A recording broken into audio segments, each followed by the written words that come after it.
Hello everyone, welcome back. हम probability distributions पढ़ रहे हैं। हमारा फर्स्ट डिस्ट्रीब्यूशन है बायनोमियल डिस्ट्रीब्यूशन। बायनोमियल डिस्ट्रीब्यूशन को बर्नौली डिस्ट्रीब्यूशन के नाम से भी जाना जाता है और they given by James Bernoulli, also known as Jacob या जैकोस। इसको जैकोव या जैकोस के नाम से भी जाना जाता है। तो चाहे बायनोमियल डिस्ट्रीब्यूशन के नाम से आए चाहे जैकोव डिस्ट्रीब्यूशन के नाम से आए, तो आपने इसको अंडरस्टैंड करना है कि ये बायनोमियल डिस्ट्रीब्यूशंस है। इस डिस्ट्रीब्यूशंस की अगर मेन कैरेक्टर की बात करें तो इसको ज़्यादातर सोशल साइंस या बिजनेस प्रोसेस की वैराइटीज में ज़्यादा यूज़ किया जाता है। ये सक्सेस और फेलर दो तरह के इसके अल्टरनेटिव रहता है। First one is success, another one failure, इनको डिनोट करता है। जब भी आप बायनोमियल डिस्ट्रीब्यूशन पढ़ेंगे तो उसकी कुछ एजम्पशंस होती है, उसको हमेशा ध्यान में रखें। फर्स्ट है, जितने भी एक्सपेरिमेंट करेंगे they perform same condition for same number of the trial as per the fix trial. तो आपके पास फिक्स ट्रायल है, चाहे ट्रायल आपके पास 1, 2, 3 है, तीनों में आपकी सेम कंडीशंस होगी, कंडीशंस आपकी चेंज नहीं होगी। तो पहली बात आ जाती है कि जो भी आप एक्सपेरिमेंट करेंगे या ट्रायल करेंगे वो फिक्स नेचर के हैं। सेकेंड वन आता है कि 2 possible outcome of the experiment, 2 possible outcome होंगे।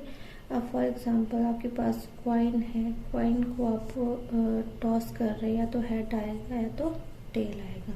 हेड आया तो उसको हम सक्सेस बोलेंगे, यानी कि P है, और अगर टेल आया तो then call to Q।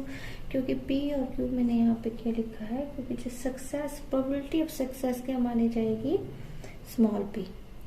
Okay, small p आपके पास है, प्रोबेबिलिटी ऑफ सक्सेस है। एंड प्रोबेबिलिटी ऑफ फेलर क्या है, Q। अब Q इक्वल टू 1 - P के हिसाब से भी आप कैलकुलेट कर सकते हैं, क्योंकि सक्सेस से अगर हम 1 माइनस करेंगे तो वो फेलर इंक्लूड हो जाएगा। So small p that is called to success and Q called to be failure. Okay, and अगर आप देखेंगे द ट्रायल आर इंडिपेंडेंट। आप अगर फर्स्ट ट्रायल कर रहे हो, सेकंड कर रहे हो, थर्ड कर रहे हो, फर्स्ट ट्रायल के जो आउटकम है या सेकंड ट्रायल के जो आउटकम है वो इफेक्ट नहीं करेगी। अगर पहले आपका ट्रायल हेड आ जाता है तो जरूरी नहीं कि सेकंड बार अगर टेल आ रहा है तो उससे फर्स्ट की प्रोबेबिलिटी चेंज हो जाएगी या फिर अनदर की प्रोबेबिलिटी चेंज हो जाएगी। नहीं, आपके जो ट्रायल हैं वो इंडिपेंडेंट है। जो भी आप फर्स्ट ट्रायल कर रहे हो उसके दूसरे पे कोई प्रभाव नहीं पड़ेगा, दूसरे ट्रायल का तीसरे पे कोई प्रभाव नहीं पड़ेगा। माना आपने एक कॉइन आपने टॉस किया है, तो कॉइन की जो प्रोबेबिलिटी है वो है हेड और टेल एंड हेड। माना कि आपका फर्स्ट ट्रायल में आपके पास सक्सेस की प्रोबेबिलिटी हेड है, तो फेल की प्रोबेबिलिटी क्या होगी, टेल होगी। सक्सेस 1/2 होगा, टेल भी 1/2 होगा। देन बायनोमियल में हम कैसे करेंगे, Q + P यानी फेलर एंड देन सक्सेस, इसको हम ऐसे लिखेंगे। बायनोमियल डिस्ट्रीब्यूशन में आपने एक चीज़ हमेशा ध्यान रखना है कि ये खासकर ऐसे एक्सपेरिमेंट पे किया जाता है जो रिपीटेड नेचर के होते हैं, जैसे रिपीट करना है। आपके पास कॉइन तो एक ही है, लेकिन अपने कॉइन को 10 टाइम टॉस करना है, तो देन वहाँ पे आप बायनोमियल डिस्ट्रीब्यूशन यूज़ कर सकते हैं। एग्जाम्पल के तौर पे हम देखते हैं कि हमारे पास 2 कॉइन है और 2 कॉइन की जो पॉसिबल आउटकम यानी कि कितनी पॉसिबिलिटी है कि क्या क्या आउटकम आ सकती है। तो यह फर्स्ट ट्रायल पे आपका टेल आ सकता है, सेकंड ट्रायल पे अगर टेल हेड आता है, थर्ड पे हेड टेल या हेड, इतने आने की पॉसिबिलिटी है। ऐसा तो नहीं इससे ज़्यादा पॉसिबिलिटी है। अगर कॉइन की अगर 2 ही कॉइन है तो हेड या टेल आएगा, लेकिन फिर भी एक कॉइन है, सॉरी, अगर 2 कॉइन की पॉसिबिलिटी या तो आपके पास टेल आ सकता है या तो आपके पास टेल हेड आएगा, हेड टेल आएगा। फॉर एग्जांपल हेड को हम P मान के चल रहे हैं सक्सेस, टेल को हम Q मान के चल रहे हैं फेलर।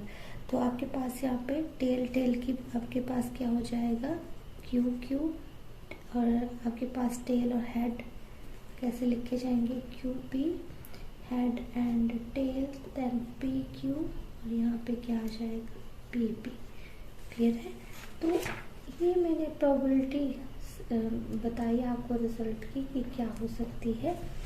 तो इसी से मैंने लिखा कि अगर टेल को हम क्यू मान के चल रहे हैं और हेड को हम यहाँ पे सक्सेस मान के चल रहे हैं, तो ये उसकी प्रोबेबिलिटी है। दो बाइनोमियल डिस्ट्रीब्यूशंस में अब हम यहाँ पे क्या लिखेंगे, क्यू का स्क्वायर, और ये आपके पास ये पी क्यू है और पी क्यू, तो यहाँ पे आपके पास 2QP ऐसे लिख सकते हैं इसको, और यहाँ पे क्या है, पी स्क्वायर है। यानी कि आप इसको लिख सकते हैं Q प्लस पी का स्क्वायर, और किसके बराबर होता है Q प्लस पी का square, Q square plus 2QP plus P square के बराबर होता है।